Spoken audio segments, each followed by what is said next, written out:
Hi everybody, hi book friends, and welcome to Tea Time with Teddy. I'm Teddy and we're gonna chat for a couple of minutes, maybe about some book recommendations today. So get comfortable, grab your favorite beverage and sit back and let's talk books. Today, I have one of my favorite mugs with me. Yes, this is a rifle paper mug. Isn't that just the cutest? Some really sweet dear friends gave it to me. I don't deserve them. They are the sweetest friend. Today I'm sipping on hot lemonade. So it's hot lemonade with a little splash of honey to kind of help soothe my throat a little bit. Here in the Rocket City in northern Alabama, we've got a lot of flu and COVID and strep throat and just a bunch of the yuckies going around. And so I'm just sipping on this to help soothe my throat a little bit. I hope that you are well and out where you are, that everyone is well and that you're doing good. And let's keep our fingers crossed. Let's get through February. Let's all be well. How cold was it where you were this morning? I woke up here in Huntsville to 26 degrees and frost on the windshield, a light frost. So we're hoping that that will go away and we won't see that again soon. I'd like to see spring come. We usually get spring pretty early here. I hope that where you are, that you're staying warm and dry. And I hope it's not that cold or colder. And y'all, we're just got to get through February. We'll just do it. February's holding on tight, but we're going to get through it. And we've got better warm days ahead. Okay, so let's get right to it. I have had a chance to do a little reading in between some of my other projects.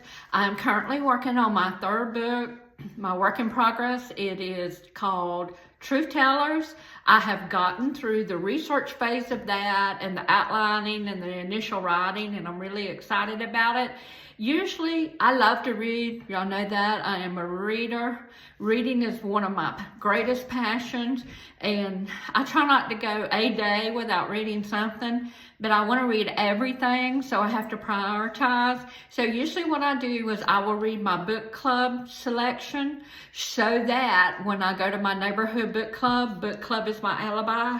Hey ladies, I know what's going on, so I'm not sitting quietly in the corner sipping my drink and nervously eating all the snacks because I don't have any idea what's going on because I didn't read the book. And that's only happened once or twice, so I try not to let that happen because I am a former English teacher. I have 2 English degrees, and now as a writer, it's a really bad look if I don't read the books. So I always try to do that. So I try to prioritize by reading my book club books first, and then any research I need to do for work in progress that I'm currently working on.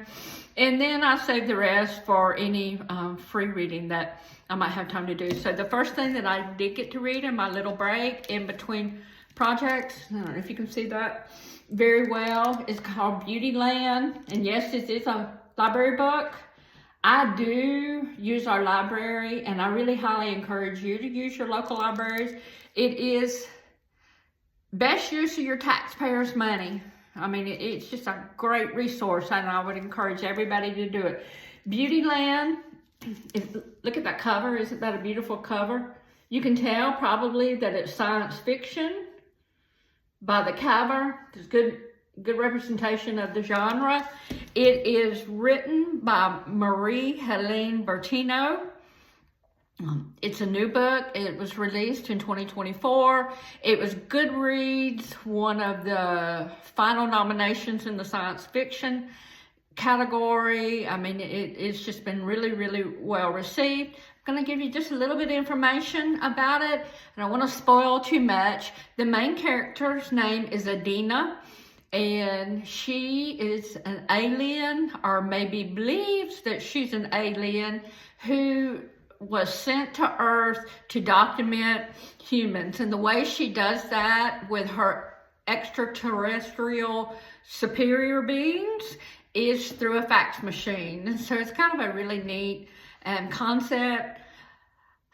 We, in my book club, we try to alternate books. We mainly read true crime and the sci thrillers and the mystery, the suspense, but we're also open to a lot of other suggestions, and we read a lot of other genres. I believe this is the second book that we've read in the science fiction genre. The first one was Project Hail Mary, which was by Andrew Weir, which was really a great book. And I had no expectations going into Beautyland. I had not read any reviews. I didn't know anything about it. I was just going in with an open mind. I really had no idea what it was about. This is one of the most different and probably best books that I have read in a really, really long time. It's just so different. It's so different than what I'm used to reading. And I don't read a lot of science fiction. I should have known that we would select that, because here in Huntsville, we are the Rocket City, and we do have a lot of sciencey, maybe a little bit nerdy types here. And so occasionally we have these science fiction selections creep into our book club reads, and I'm happy. I'm so happy to kind of expand my horizons. But Beautyland, it's just different. I just don't know, I did read a review that said that it was 10% science fiction and 90% a coming of age story, because it does follow Adina from birth to her early 40s. And I believe that's probably accurate. The language is just different. You believe that Adina is an alien.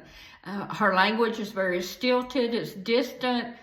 And I mean, it's just a cool book. The only thing that I would say about it, if you are interested in reading it, and I mean, it's just one of the coolest books I've read, but I don't want to spoil much at all. I will give you this caution. If you are a person who's very analytical, and you need things to follow certain patterns, and you want your books to be neatly tied up, I'm warning you ahead of time that Beautyland will not do that for you. And that's one of the things I think is so great about the book, and that I love it so much, is at the end, it is open-ended, and you're left to wonder, is Adina a true alien? Is she somebody who's maybe autistic, she's on the spectrum, who believes that she's an alien, and she just feels alone and alienated from everyone in her circle? If she is an alien, are they coming back to get her? Why did they leave her on Earth for so long? I mean, if you like open endings in books, I mean, I just thought it was fabulous, because everybody can decide for themselves what they think about the ending. So I am going to caution you that if you need to know step by step what's going on in the book and everything with all the characters, and they need to have their storyline, neatly tied up, just know that going in that this is probably not going to do that for you. But it's a great book. Still thinking about it. I would recommend it to other people. I would recommend it as a book club selection. And I mean, it just did a fabulous job. The only thing I want to say is, if it is available on Amazon and, other online retailers, but if you do want to try to get it as a library book, I had to wait quite a long time on a waiting list. So kind of keep that in mind if you're wanting to read it for a book club, or you need to read it by a deadline.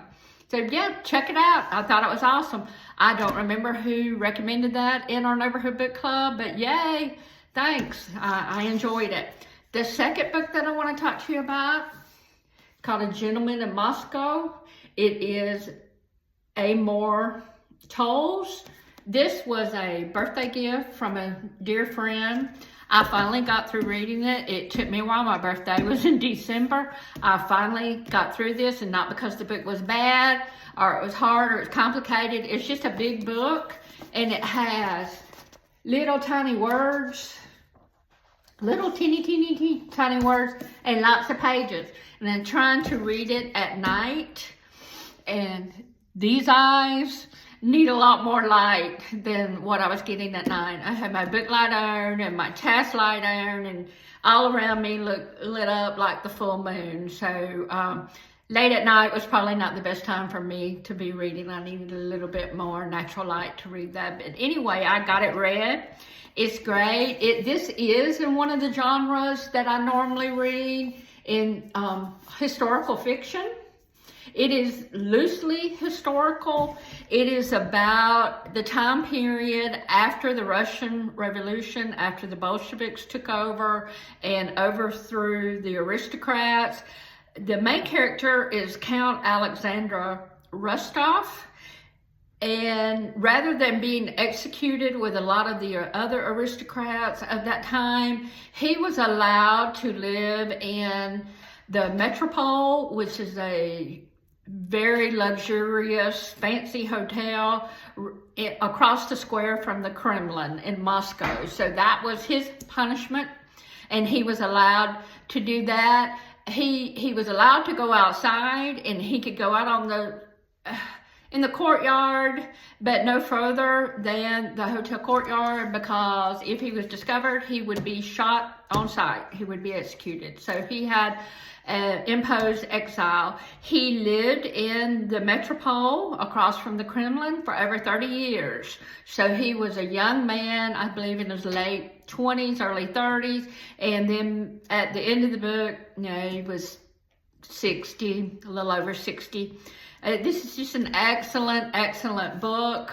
If you like history and you're interested in Russian history, but this is mainly an interior book. That's why I say it's loosely historically based, because it does hit on the important facts of that time period. But this is all about the Count Alexander, and it's an interior book because it really, really delves into relationships.